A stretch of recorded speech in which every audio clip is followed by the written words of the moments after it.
सन 1963 में अमरीकी सदर कैनेडी ने इसराइल को एटमी बम बनाने से रोकने की भरपूर कोशिश की, लेकिन उसके बाद जो हुआ वो किसी के वहमो गुमान में नहीं था।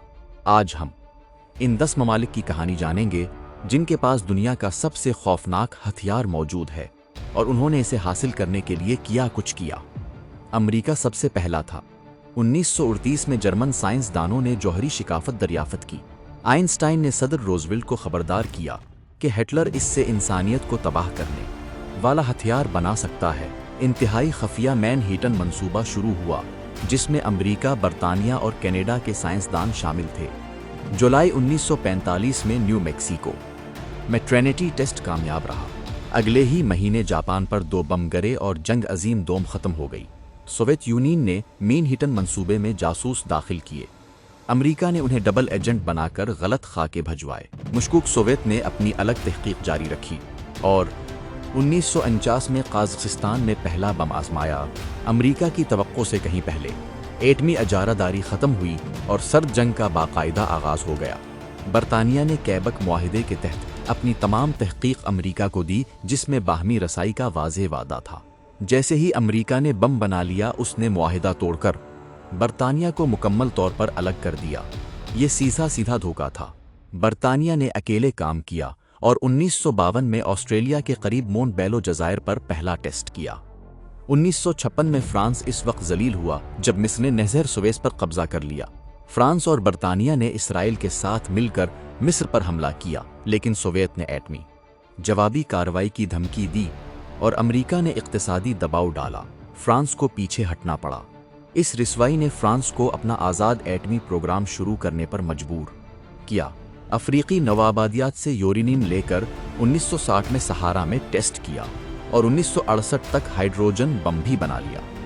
कोरियन जंग में अमेरिका ने चीन को जौहरी हमले की धमकी दी। माओ समझ गए कि बम के बगैर कोई मुल्क वाकई महफूज नहीं। सोवियत ने इब्तदान मदद की, लेकिन जब खरोशीफ नरम पड़े तो माओ ने उन्हें गद्दार कहा और तमाम सोवियत साइंसदान वापस बुला लिए गए। चीन ने अपने 1964 के टेस्ट का नाम सिर्फ 596 रखा, वो महीना और साल जब सोवियत ने उन्हें अकेला छोड़ा था। ये नाम सोवियत के मुंह पर एक तमांचे से कम नहीं था। इसराइल ने कभी एटमी हथियार कबूल किए ना इनकार किया। 1986 में टेक्नीशियन मर्दखाई वानूनो ने खफिया तस्वीर बरतानवी अखबार को लीक कर दी। कैनेडी इस प्रोग्राम के सख्त खिलाफ थे, मगर 1963 में उनके कत्ल के बाद रास्ता साफ हो गया। मोसाद ने हनी ट्रैप ऑपरेशन से वानूनो को वापस इसराइल लाया। इसने 18 साल जेल काटी और आज भी सख्त पाबंदियों में जिंदगी गुजार रहा है। 1962 की चीन भारत जंग ने भारत का रुख बदल दिया। 1964 में चीन के टेस्ट के बाद भारत का फैसला पुख्ता हो गया। साइंसदानों ने कनाडा और अमेरिका से लिए गए एक्टर खफिया तौर पर हथियारों के लिए इस्तेमाल किए।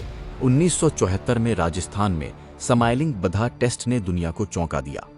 भारत ने उसे प्रामन धमाका कहा, लेकिन अमेरिका और कनाडा ने सख्त पाबंदियां लगाएं और भारत ने जौहरी अदम फैलाव मुआहिदे पर दस्तखत से साफ इनकार कर दिया। जनूबी अफ्रीका ने रंग भीत के दौर में पड़ोसी ममालिक में सोवियत फैलाव के खौफ से एटमी बम बनाए। इसराइल ने यूरेनियम के बदले तकनीकी मदद फराहम की। 1979 में अमरीकी सैटेलाइट ने करीबी समंदर में 2 प्रासरार चमक रिकॉर्ड की, जिसे इसराइल के साथ मुश्तरका खफिया टेस्ट समझा जाता है। रंग भीत के खात्मे पर जनूबी अफ्रीका अपना पूरा एटमी ज़ख़ीरा खुद तबाह करने वाला दुनिया का वाहिद मुल्क बना। भारत के 1974 टेस्ट के बाद पाकिस्तान पुरआज़म हो गया।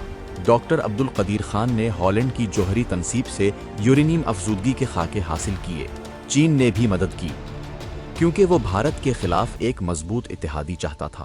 पाकिस्तान ने 1998 में भारत के चंद हफ्तों बाद टेस्ट किया।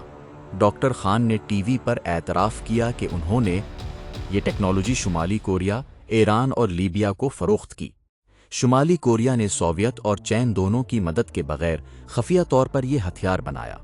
पाकिस्तान ने मबीना तौर पर सेंट्रीफ्यूज खाकों के बदले मिसाइल डिज़ाइन लिए। 2006 में पहला और 2009 में दूसरा टेस्ट हुआ, जिसकी शिद्दत रिक्टर स्केल पर 5 दर्जा रिकॉर्ड हुई।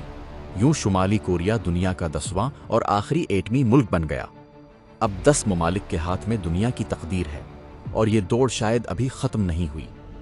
اگر یہ کہانی آپ کو دلچسپ لگی تو ابھی ہمارے چینل کو سبسکرائب کریں اور بیل آئیکن ضرور دبائیں تاکہ ایسی ہر شاندار ویڈیو آپ تک پہنچتی رہے۔